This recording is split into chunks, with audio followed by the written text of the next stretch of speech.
赶紧设法联络他们。好，走走。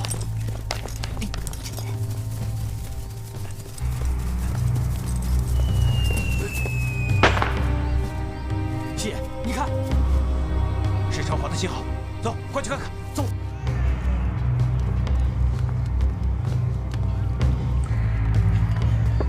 破天，看见信号，咱们赶紧过去。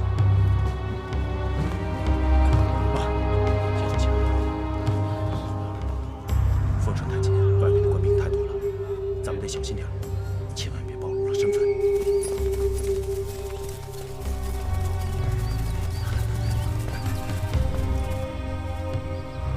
这明明是超华的信号，怎么没见他们人呢？我送你和他们团聚。什么人？送你们上路的人。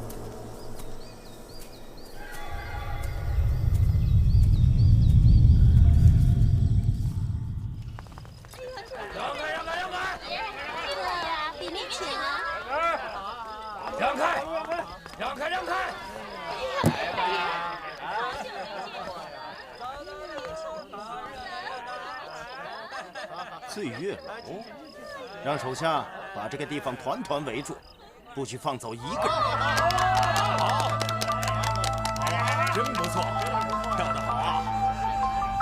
动情姐，不好了，出事了！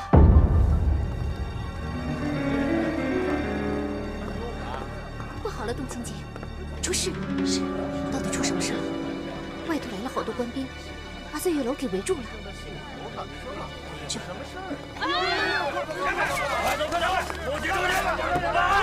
都滚开！小张也，快出来！快走！快点！快点！都给他动！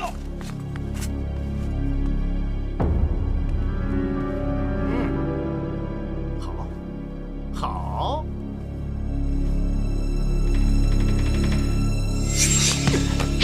去死吧！ 爷爷，你怎么了？是他杀了我爷爷！我让你还我爷爷！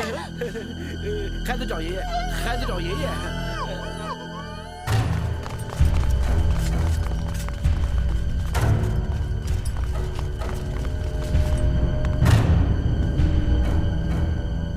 是潘汝贞这个狗贼！没想到这里还有如此天险。 所有人，赶紧出去！滚出门！快点滚！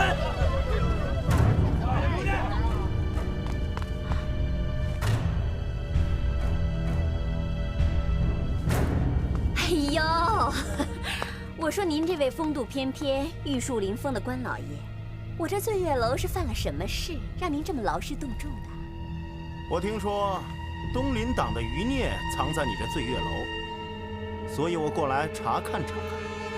东林党，您这是抬举我呢，还是开我玩笑？来我这醉月楼的，不是狂风浪蝶，就是寻芳问柳的。难道东林党的余孽反贼会跑到这儿来跟我的姑娘们谈论国家大事、密谋造反？哎呦，笑死人了！怎么可能呢？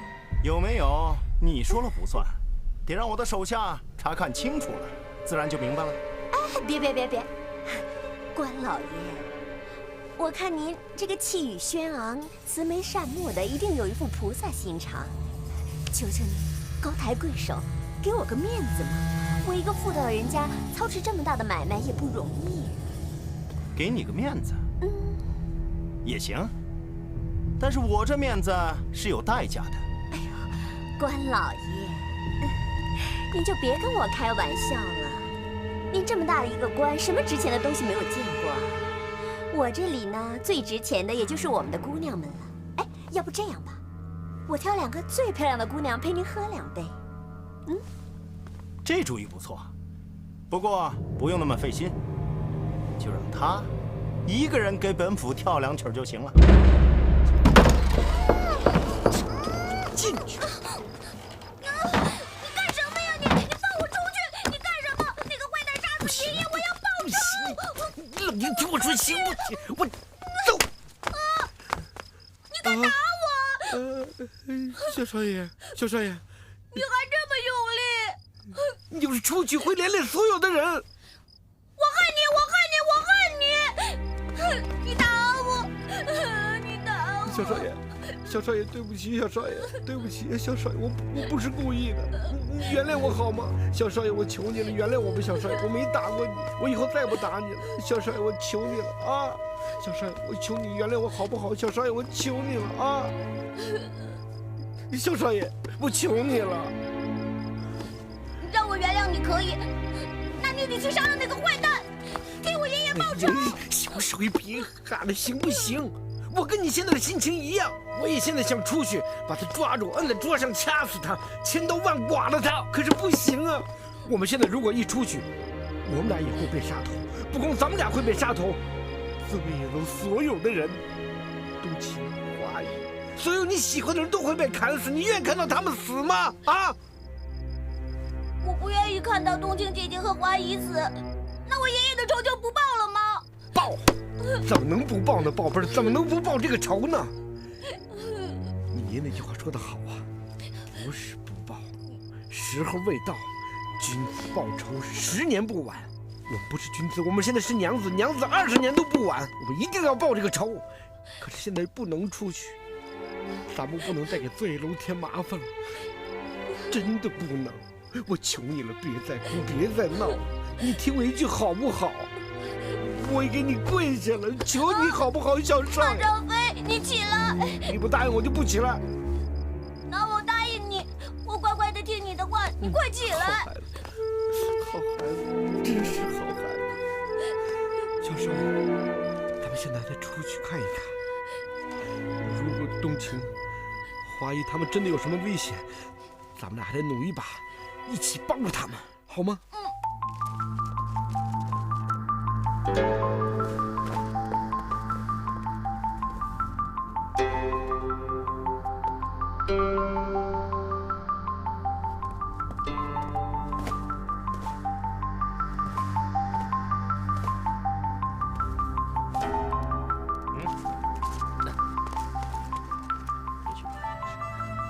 是。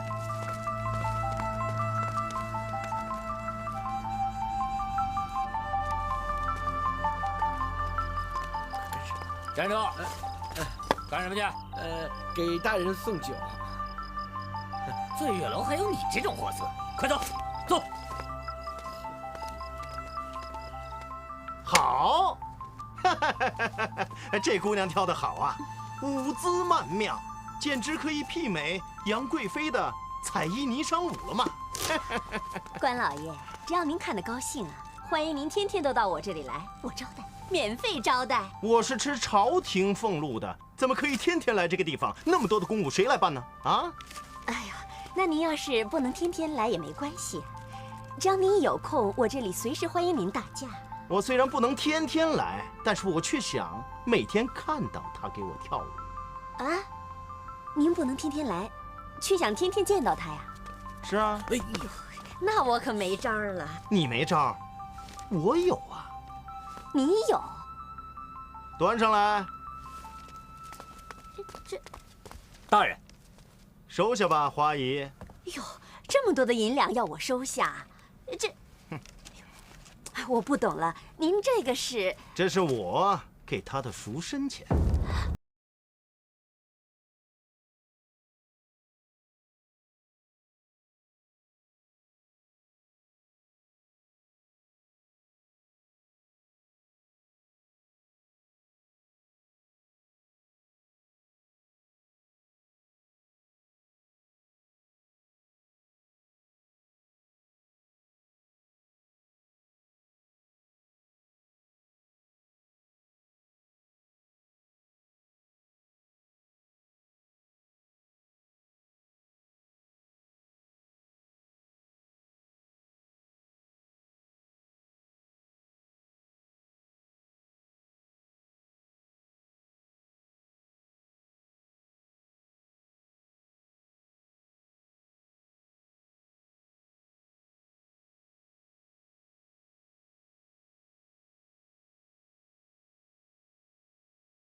你别欺人太甚。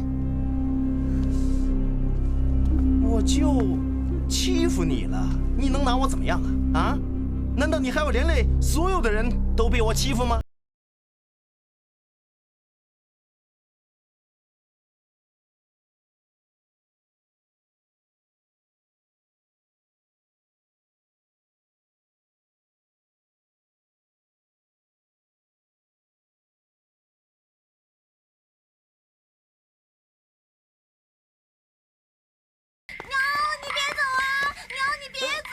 哎，你乱叫什么呢你？你叫谁娘？娘？你有这么大一闺女啊？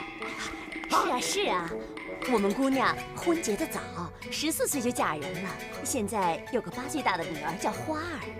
行了，谁都会有过去的，我不介意。哎，走，你不介意，我介意啊。你是谁啊你？我是谁？我是他奶妈。谁？他奶妈。他奶妈？对。阿姨娘，你别走，你千万别走，你别走，爹就快死了。行了，别叫了。我不管你爹的死活，我要的是你娘。大人，婚姻大事还是谨慎点好，要不然会后悔的。我会后悔？开玩笑，我长这么大都不知道后悔字怎么写。关老爷，你饶了我娘吧，我求求你了。哎，我可明确告诉你啊，我不想说第2次了，你休想。大小姐，干什么？你这么不懂事呢？让你娘跟老爷享享福不行吗？看他们娘俩倒霉的，他爹刚结婚生了个孩子就麻风病。麻风病？对，他爹啊？当然，他爹。对，我爹得了麻风病，有的时候啊，身上的肉啊，一块一块的烂得往下掉。你别激动，我说呀。走，没事，闪开。会传染的。娘，既然这位关老爷那么想带您走，您就跟他走呗，记得常回来看我啊。关老爷，就拜托您了，照顾好我娘啊。我告诉你啊，我没说做你的后爹啊，谁说做你后爹了？走开！来人，把银两给我带回去。哎，关老爷，您不能说话不算数啊！刚才您不是说要把我们这的姑娘都给定了的吗？哎呀，刚才是刚才，现在是现在。那刚才你怎么没说他有个这么大的闺女啊？啊？那您刚才不是自己说的吗？不知道后悔2个字怎么写？你怎么可以这样子啊？哎，你也没说过她嫁过人呢，而且嫁了个麻风病啊！啊，你住手！哎，我说，你怎么能让这样的人出来？你简直是无耻！你混蛋你！你就是个奸商！哼！哎，大人。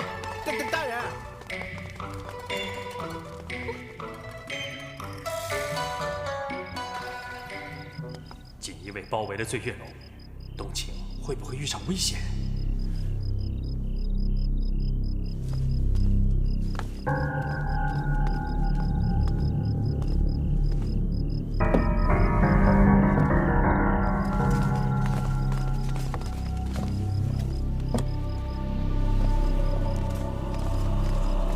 官拜千户，深得义父信任，也能与反贼为伍。不行，不能去，绝不能与反贼为伍。刚才啊，还真多亏了你们俩，要不然我真的不知道怎么送走那个瘟神呐。主要得谢小少爷。哎呀，别谢我了，应该谢谢花姨呀。花姨配合的多有默契呀。我不管怎么说，还是要谢谢小少爷，多亏了你们。冬晴姐姐，你以后别叫我小少爷了，就叫我人愿吧。以后咱们就是一家人了。好啊，那以后啊，也别再叫我冬晴姐姐了，就直接叫我姐姐好了。嗯，好。太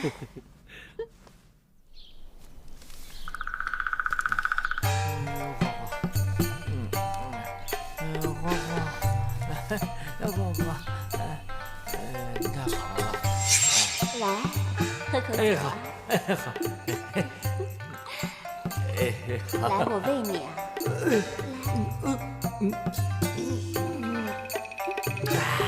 好喝吗？好喝。来，吃口菜。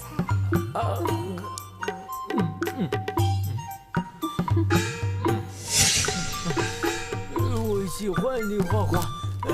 我喜欢你。啊，好舒服！哎呀，哎呦，舒服死我了，太舒服了，舒服，哎，太舒服了。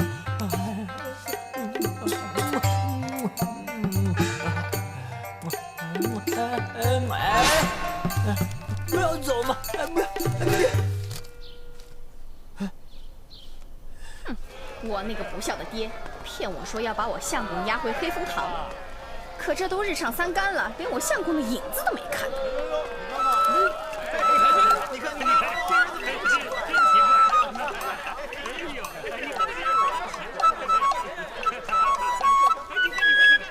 哎呦，真去干什么呀？这人在外也不知道给我扔点衣服，这光天化日的多丢人呐！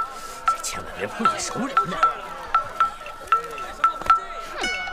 一会儿让我看到，我一定让他在我娘的牌位面前罚跪3天不可。是，走。走，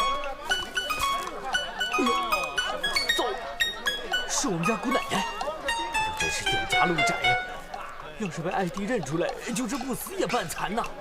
全让奶奶们认出来，发现我不能让他们发现我。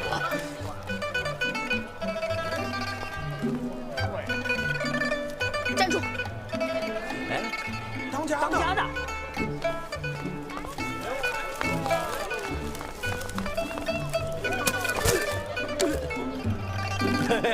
原来是宝贝女儿啊！真巧，在这儿都能遇见你们。哎呀，这天好热啊！热呀！热呀！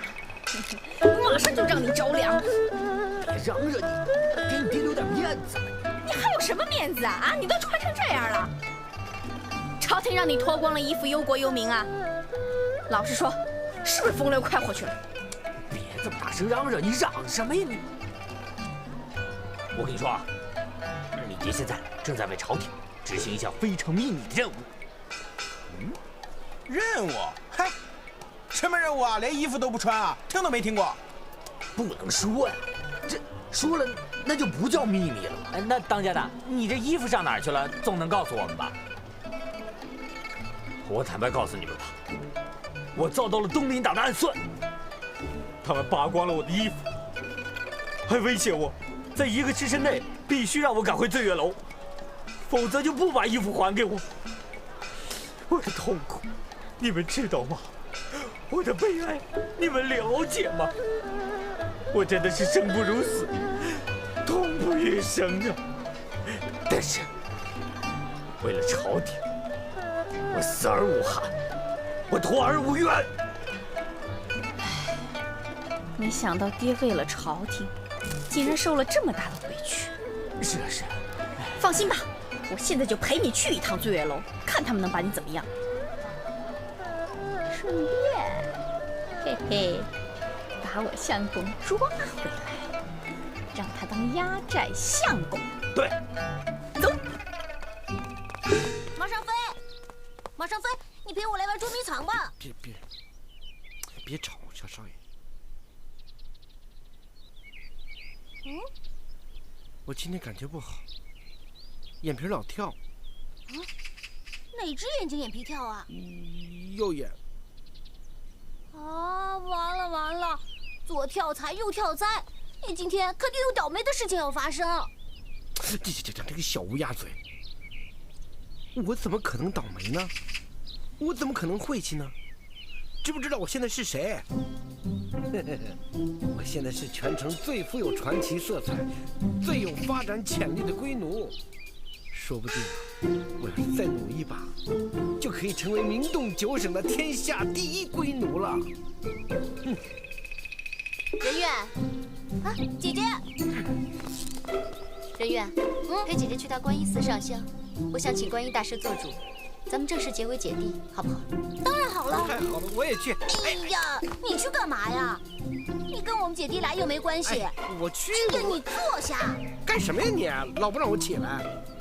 冬青姑娘，让我跟你一块去吧。万一路上有什么事儿，我还可以保护你们。问，马上飞呀，马上飞！我发现你脸皮越来越厚，华姨教你的武功只能比划2下，派不上什么真用场。要是坏蛋真来了，连我和姐姐保护你才是真的。行，就算你说对了还不行吗？可是像冬晴姑娘这种身份出去，身边总得有个丫鬟吧？我不像丫鬟，我像丫鬟她娘，我跟着还不行吗？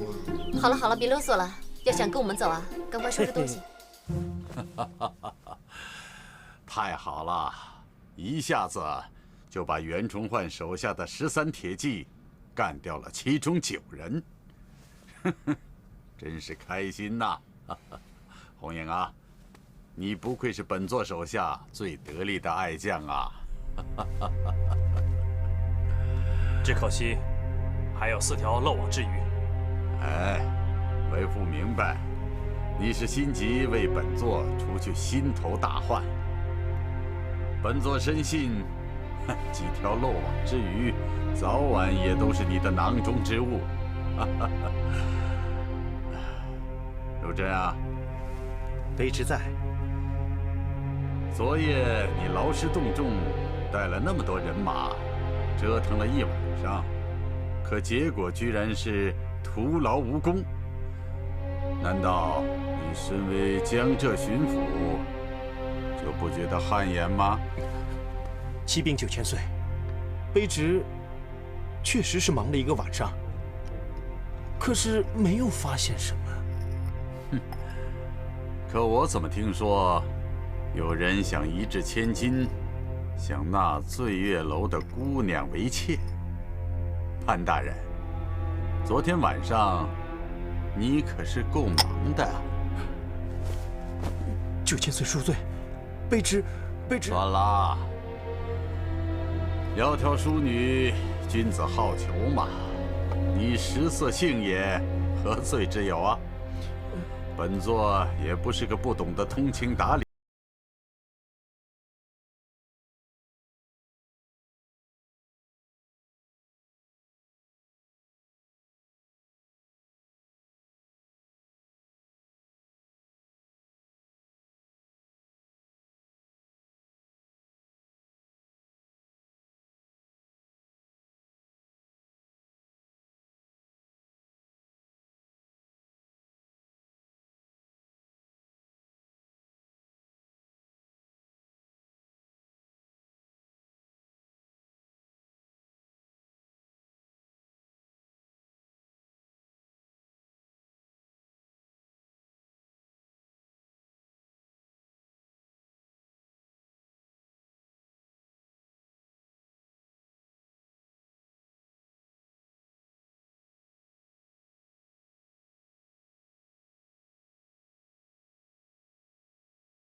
连吧，杨伯伯，他是官居2品的左都御史，本座当然知道。在您老人家的花名册里，他可是东林叛党的首脑人物啊。那是当然。你的意思是？卑职以为，不如把叛贼杨连压在闹市之上，当众施以酷刑。一方面可以杀鸡儆猴，告诫其他人不要与9000岁作对；另一方面，说不定还能引出更多的东林党余孽。如真所言，的确不失为一个好法子。既然如此，卑职这就安排将杨连择日示众。且慢，9000岁。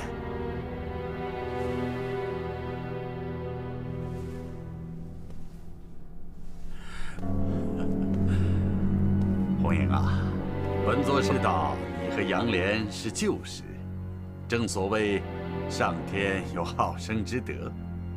我看这样吧，你现在就赶往巡抚衙门大牢，对杨连小以大义，劝他迷途知返。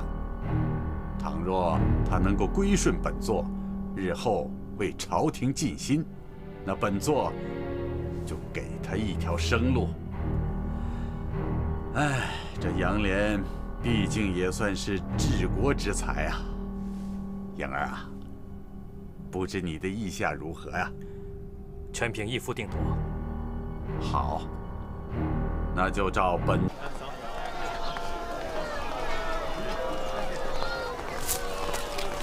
哎，大家的拉高点，别着凉啊！别着凉。马少飞，我说你完了你还不信？这个媚娘怎么了？你真完了！哎呀，你怎么回事啊？我现在是个光棍儿，你老当着东京宫就说我这些。快来，我得躲一躲。没事儿，别紧张。你现在是女装，他不一定能认得出来。走。哎，对呀，那我好好逗逗他。让开！你让开！凭什么我让开？我喜欢走路的中央。长成这样都走路的中央，你好意思吗你？凭什么我不能走路的中央？贱人！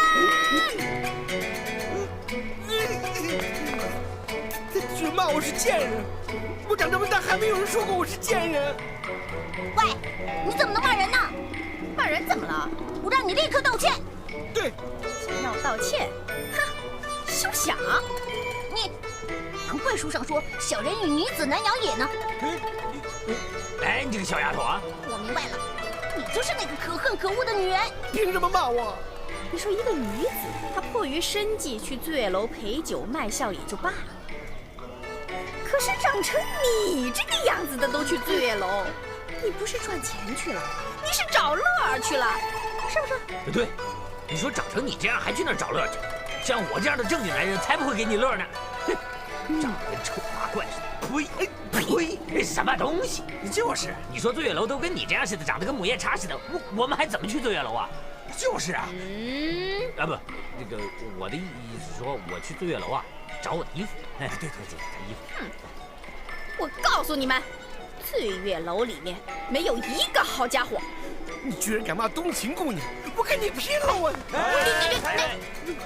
算了，清者自清，他要说什么，由他去吧。咱们走。哼，我今儿个要是不着急找我相公，我告诉你啊，走，我见一次我揍你一次，这辈子找不到你相公。这两次都两次。呸！气死我！我求神拜佛，希望再也见不到你。还有你这狗爹！还说呢，差点被人认出来，快走吧。哦呸！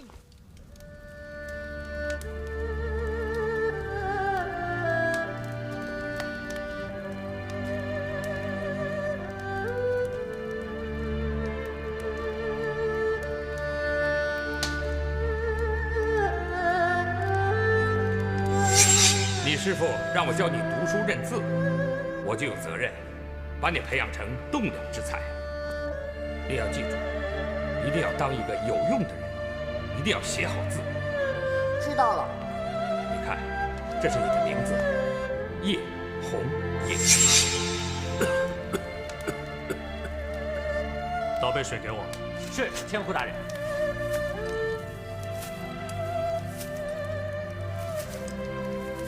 杨伯伯，喝口水吧。不许你这么叫我，你不配。杨伯伯，你是我的启蒙老师。我不是，我要真是你的老师，怎么会教出你这样不知廉耻、甘为鹰犬走狗的学生？学生从来没有辱没师本，本师谆谆教导，学生谨记在心。是吗？我都教你什么了？你说给我听听。从小恩师教我知廉义、明洁身、奉忠尽孝，我都没忘。如今我为朝廷尽忠，为义父尽孝，我扪心自问，您教我的忠孝两全，我不是都做到了吗？你为谁的朝廷尽忠？你又为哪个义父尽孝了？朝廷自是指当今皇上，义父乃当朝重臣9000岁。混账！你重的是昏君的朝廷，效的是奸贼的义父，在这里还妄谈忠孝二字，你简直是个大奸大恶之徒！恩师为何如此诋毁皇上和义父？我句句肺腑，没说错。我恨当初我把你视如亲子，把唯一的女儿冬晴许配给了你，我真是有眼无珠啊！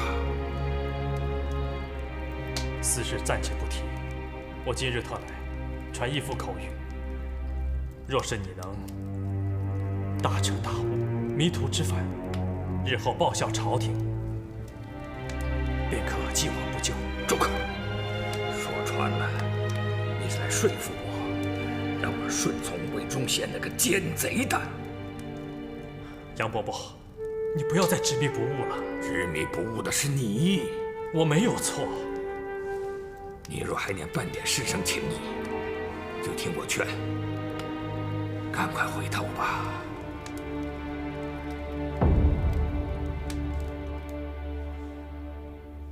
哎呀，我们骗你干什么？这种事情是要杀头的。我相公真的是东林党？我也是昨天晚上才知道的。原来马尚飞，他是东林党派来的人。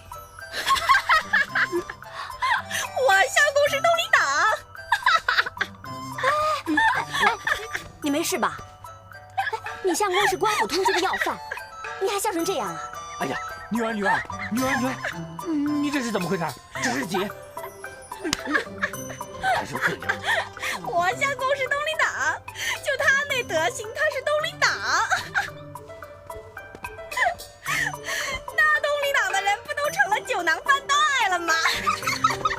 喂，你说这话未免太伤人了。是，你的相公长得是不怎么样，可是他毕竟也是方圆百里内最有魅力、最具传奇色彩的龟奴。哎，现在我才知道，原来他在我这做龟奴是为了躲避官府的通缉。你看，哎，我没骗你们吧？我没骗你们吧？我真的是被那帮东林党人给暗算了。行了，都别说了，赶快告诉我相公在哪儿，不然我就把这给拆了！别！哎呦，我真的没骗你，你相公真的是官府的反贼。不信你问问他们，他们可以为我作证。哎，对，对不对？我们能证明你相公是反贼。反贼！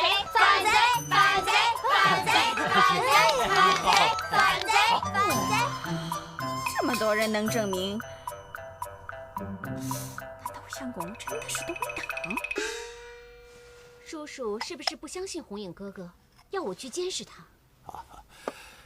叔叔绝对没有这个意思，可是叔叔就是想知道，在红影心里，我这个做义父的和他的启蒙恩师到底孰轻孰重啊？您不该怀疑他的，红影哥哥向来对叔叔尽心尽孝。可他毕竟只是义子，只有你才是本座的亲侄女儿。好了，你快去替叔叔看看啊！面对杨莲那个反贼的时候，红影到底是什么样的反应？当然是真的了。哎，你说，这么多人同时骗你干什么呀？藏着他有什么用啊？你相公又那么能吃，藏着他早晚会把我吃穷的。那他人呢？被我赶跑了。哎呀，你把他赶跑干嘛？那当然喽，这窝藏罪犯可是要掉脑袋的。这么简单的问题你还要问？哎，我再跟你说，那些官府的人可不是善男信女吃斋长大的，他们折磨人的办法可多了，什么抽筋扒皮呀、倒刺钩子鞭呀、烙煎人肉饼啊。哎，要是被官府的人知道你是反贼的妻子，连你也活不了了。哎呀，女儿啊，你就听听花姨的吧，她是过来人，她什么都知道。你这个孩子就是太死心眼了，你干嘛这么死心塌地的呀？啊，你说你年纪轻轻这是干什么嘛？世界上好男人他有的是，你不能一棵树上吊死，是不是花姨？不，我曾爱弟集传统妇女美德于一身，生是马家的人，死是马家的鬼。我要去找他。哎，等，哎呦，我都跟你说的那么清楚了，天下的男人那么多，干嘛非要跟一个官府的通缉犯呀？嫁给一个反贼是没有好下场的，弄不好要掉小命呢。你不怕呀？我不怕，我曾爱弟，嫁鸡随鸡，嫁狗随狗，嫁反贼随反贼。哼！大小姐，大小姐，哎呀，这孩子太倔了，太死心眼了，真是。哎，你女儿都成这样了，还跟没事似的，还不赶快去追啊？哎呀，放心吧，她这么大人了，会照顾自己的。花姨，要不咱俩喝点啊？追呀！哎呀，我还以为吓唬吓唬他，就能让他对马上飞死了这条心，别再上我这醉月楼胡搅蛮缠。没想到她竟然是个如此贞烈的女子。要是就这么害了她，那我岂不是造孽吗？唉，言官滥掌篡权，朝中忠良凋零殆尽，都给侍中魏大忠一生为官清廉，最后却冤死在东厂大牢，家人甚至买不起一口薄棺为他收尸。将军袁崇焕屡战屡胜，居外敌于千里之外，却屡遭贬敌。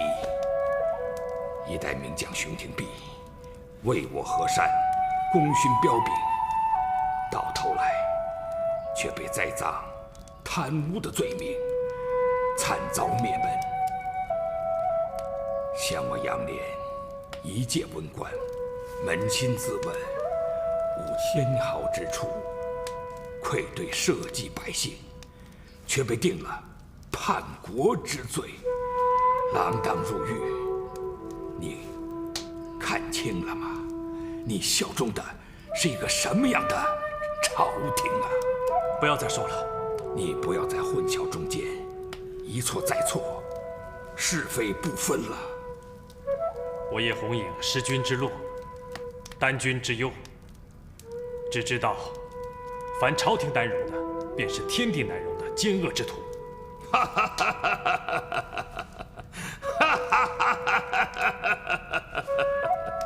亡羊补牢，未为晚矣。听我的忠告，这是我唯一能帮你的，否则我真的是救不了你了。枉然，真是枉然，枉费我费尽忠言，也难把你劝醒啊。那你就不必再白费力气，妖言惑众了。潘汝贞，你来做什么？本府奉了9000岁之命，若叶千户不能说服反贼杨涟归顺朝廷，那我只好将他拉到城门施刑，以儆效尤。什么？尽管来吧，我杨涟宁为取义而玉碎，不为苟存而瓦全。好一个宁为玉碎不为瓦全呀！我就不信你的骨头能硬得过我的刑具。来人，在，把反贼杨涟给我钉上刑台。是。啊！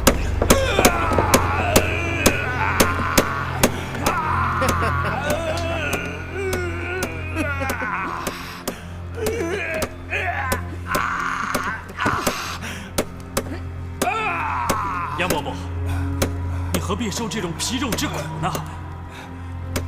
宁为玉碎，不为瓦全。够了！叶千户，我可是奉了9000岁之命，惩治反贼啊！你要是妄加阻挠，这怠忽职守的罪名，我可担当不起啊！你，红影哥哥，这件事是叔叔亲自授意的，你若妄加阻拦，势必会惹恼叔叔。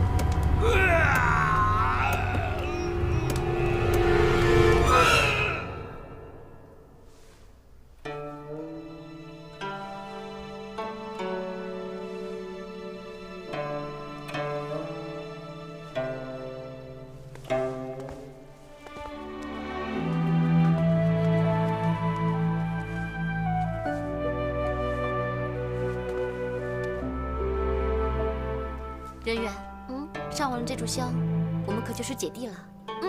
我要乖乖的听姐姐话，真乖。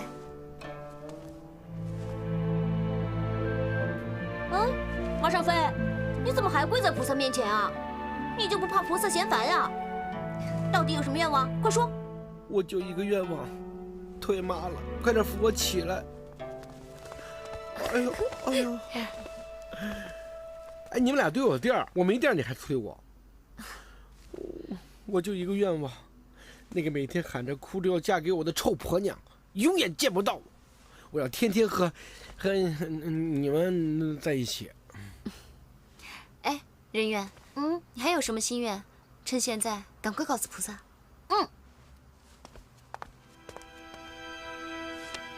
我希望菩萨保佑，能早一点找到袁大将军，把我屁股上的官印烙痕交给他们，这样他们就能完成爷爷的心愿了。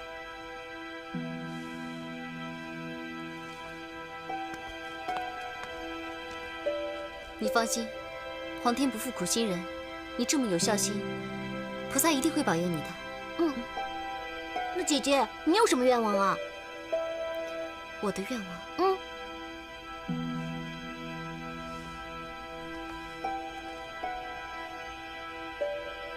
我希望能早日找到我爹。把反贼的双脚也钉上刑台。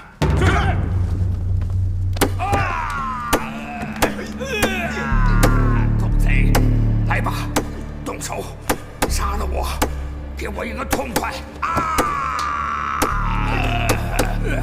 让我留着最后一点尊严，帮我解脱！快动手啊！杨伯伯，你如果念在往日之情，找我好动情，答应我啊！我答应你。还要你照顾的人是谁？这不关你的事。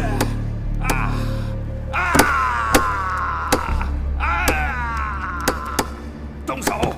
快呀！快呀！哎，快给我个痛快！好，动手！我给你个痛快。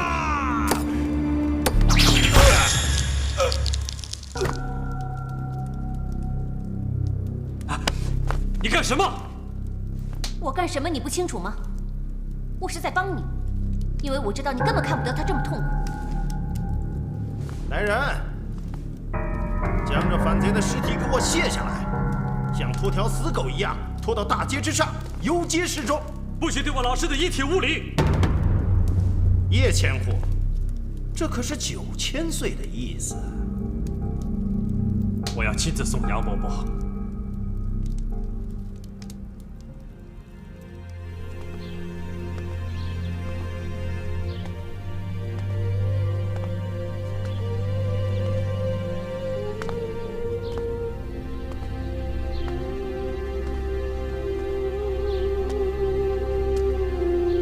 一路走好，颖儿，送您上路了。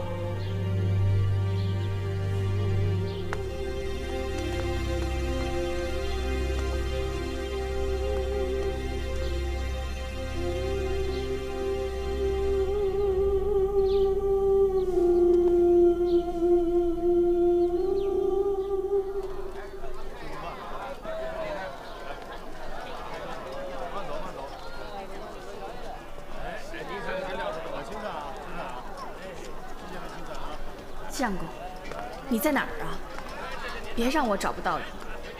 不管你是不是反贼，这辈子我都跟定你了。哎呦，这谁呀？多可怜啊！这都已经死了，还吊在这儿。哎呀，可怜呐，可怜呐，真可怜呐！太惨了！啊，乱打！哎呦呦呦！哎，你说啊，可怜呐！家里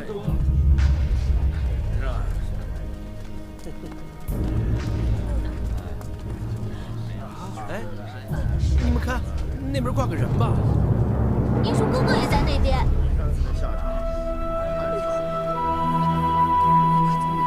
那个人，怎么了，姐姐？你认识那个人？好像是我弟。啊，是你爹啊！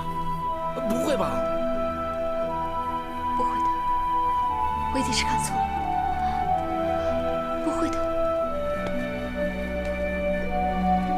你们都给我听好了，无论是贩夫走卒还是公侯将相，只要是和朝廷作对，得罪了9000岁，就是这个下场。都给我看清楚了，吊在面前的这个人，就是官居2品的左都御史杨涟。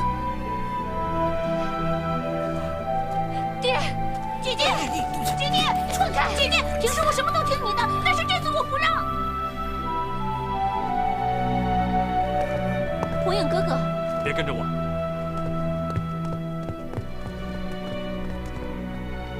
放手，姐姐！你看官民那么多人吗？你现在却送死啊！那个是我爹，他死得这么惨，你放开！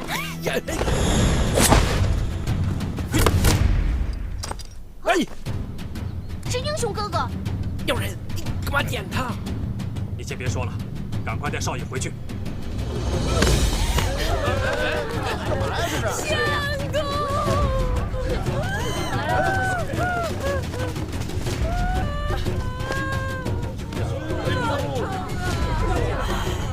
死得好惨啊！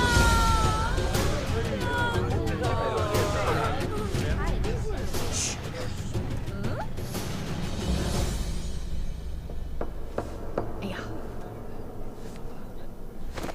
又敲我！不好意思啊，认错人了，再见，再见。哎呀，我都说了，我没那么容易。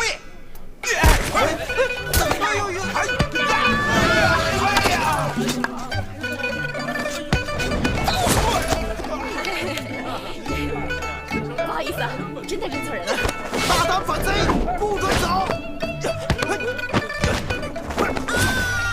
我说了，我不是反贼。还狡辩！我刚才明明听见你喊反贼杨涟相公。我哭错人了。即便你们不是夫妻，也脱不了干系。来人，拿下！哎呀，你押回大牢，严刑拷问。是。快跟我走！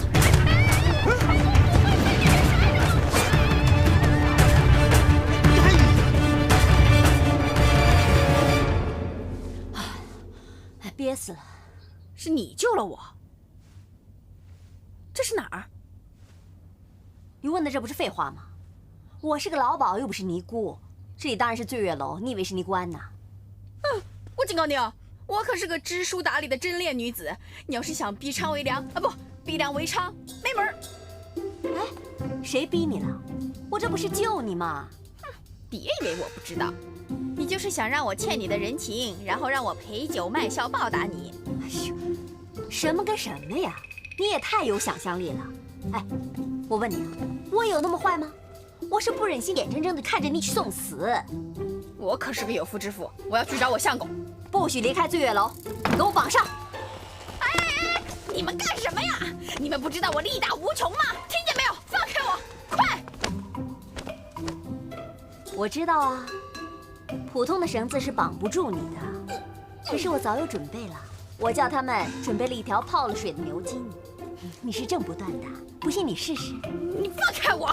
我告诉你们，贫贱不能移，威武不能屈，想逼良为娼，哼，没门儿！乖乖在这待着吧，我去换衣服去了，好好看着他。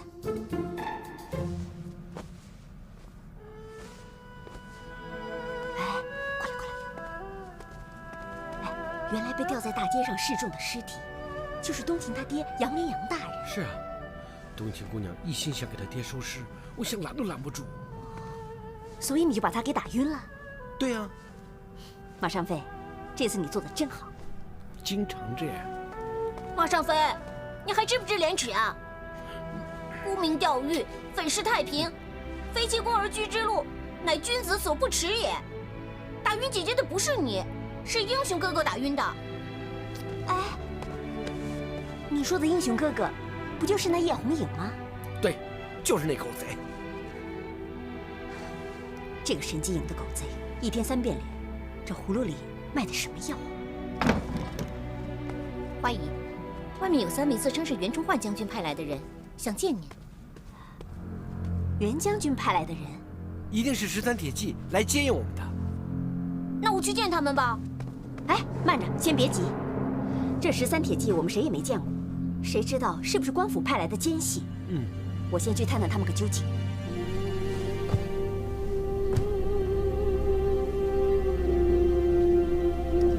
杨伯伯，我有心救你，可我无回天之力呀。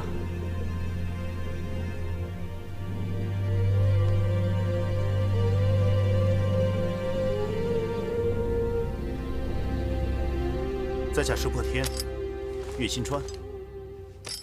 讲了，咱们兄弟3人是奉了袁崇焕将军之命，前来接应顾县城大人的遗孤的。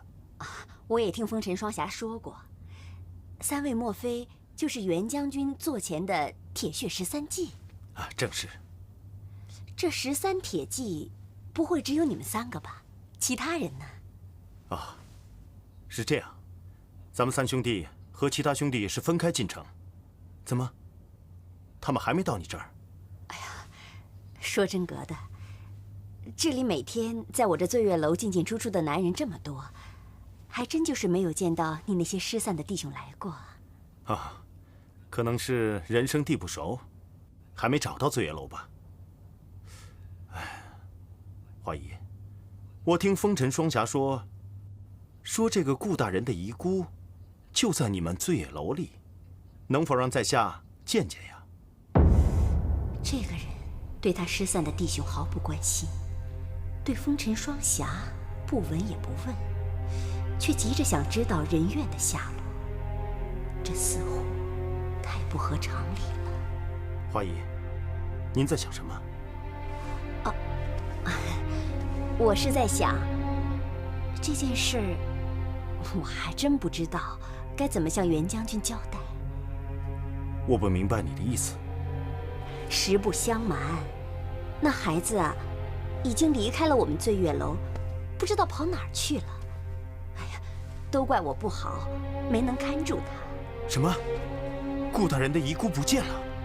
是啊，哎，他整天嚷嚷着说什么他是什么知礼上义的名门之后，待在醉月楼里有失了他的身份，所以前天晚上趁着我招呼生意忙，一时给疏忽了，就让他跑了。有这种事？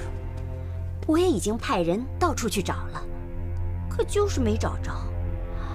唉，我对不起袁将军，对不起顾大人呐。我们兄弟3人在这无锡城里人生地不熟的，跟着顾县城的遗孤又从未谋面，想要找到他这个人，可不是件容易的事啊。要不这样吧，3位，不如就在我这醉月楼先住下，等你其他那些兄弟们在我这里聚齐了之后，再从长计议。毕竟人多好办事儿，也有个照应嘛。为今之计，也只能这样了。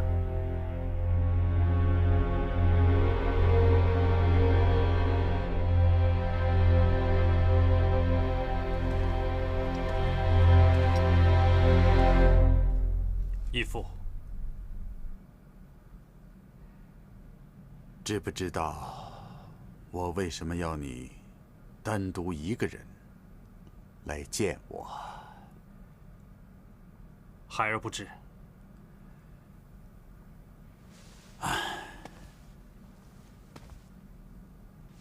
杨莲死了，还死得那么惨，你同情他，可怜他，那都是应该的。孩儿没有。如真都已经告诉我了，说你在杨莲的尸体面前站了很久，这些本座都知道。孩儿不用说了，为父都明白，人非草木，孰能无情？当年你师父战天云和杨莲情同手足，这一切都过去了。不，有些事情是永远也过不去的。我还听说，杨莲是你启蒙授业的恩师，就连你的名字，都是他教会你写的，感情不浅呐。请义父切莫错怪了孩儿。孩儿不愿意做一个不忠不义之人。若是义父不信，孩儿这就死在你面前。住手！身体发肤，受之父母，不敢毁之。这句话你没听说过吗？孩儿自幼随师父习武，由师父抚养成人，由义父栽培成才。红颜心中没有父母，只有师父和义父，所以师父和义父就是我的父亲。既然你也把我当成父亲，没有我的允许，你要是伤了自己，岂不是不孝吗？孩儿不愿意做一个不孝之人，更不愿意背负对义父不忠的罪名。你我虽非骨肉，亦无血缘。可是，在本座心里，你就是我的血脉，是我唯一的儿子，甚至比一个亲生儿子还要亲的儿子。这些，难道你不明白吗？红颜承蒙义父厚爱，不敢须臾淡忘。那就好。况且，你我父子情深，本座怎么会怀疑你呢？你对本座的孝心，天上日月星辰可见，皇天厚土可察。可是，那杨莲毕竟是对你有恩，他这一死，想必你心里一定是不好受。你为之动容，本座能够理解。要是换了本座，我也会跟你一样的。多谢义父体恤。还没醒啊？这鸡汤，哎，你看都快放凉了。鸡汤啊，趁热喝比较好，有营养。一放凉就没味儿，也没营养了。现在还热，要不然我先尝尝，我也补一补啊。你还补啊你？你瞧你那脸，像面盆一样大了，你怎么还补啊你？是。你把这鸡汤放下，我要给姐姐喝。怎么样？冬青还没醒啊？这叶红影下手未免太重了。花姨，刚才你跟几个自称是袁将军派。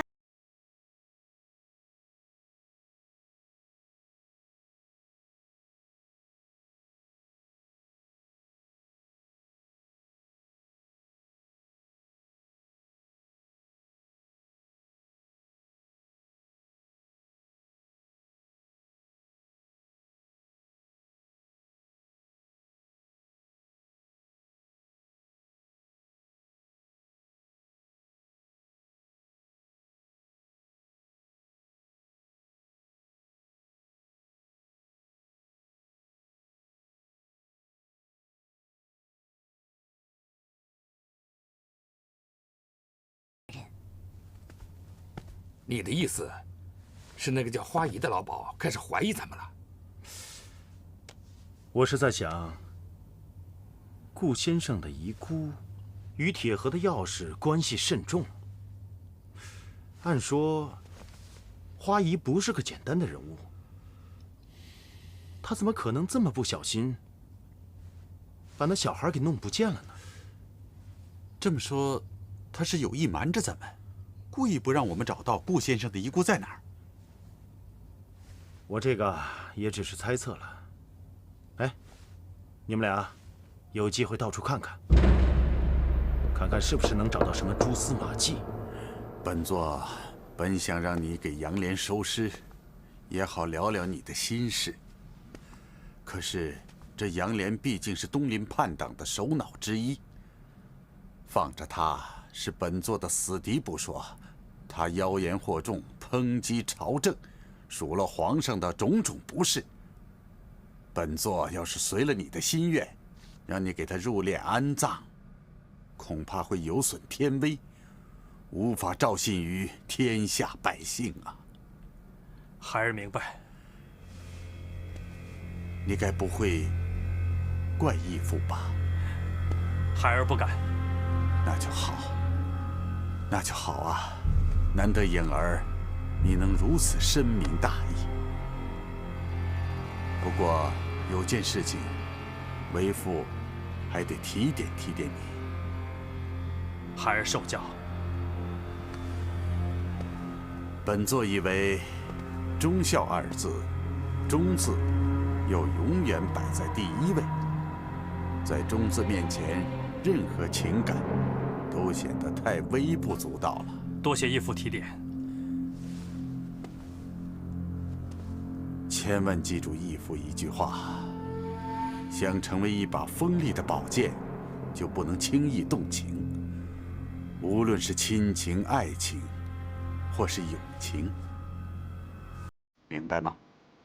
义父的教诲，孩儿谨记在心。回去吧。是。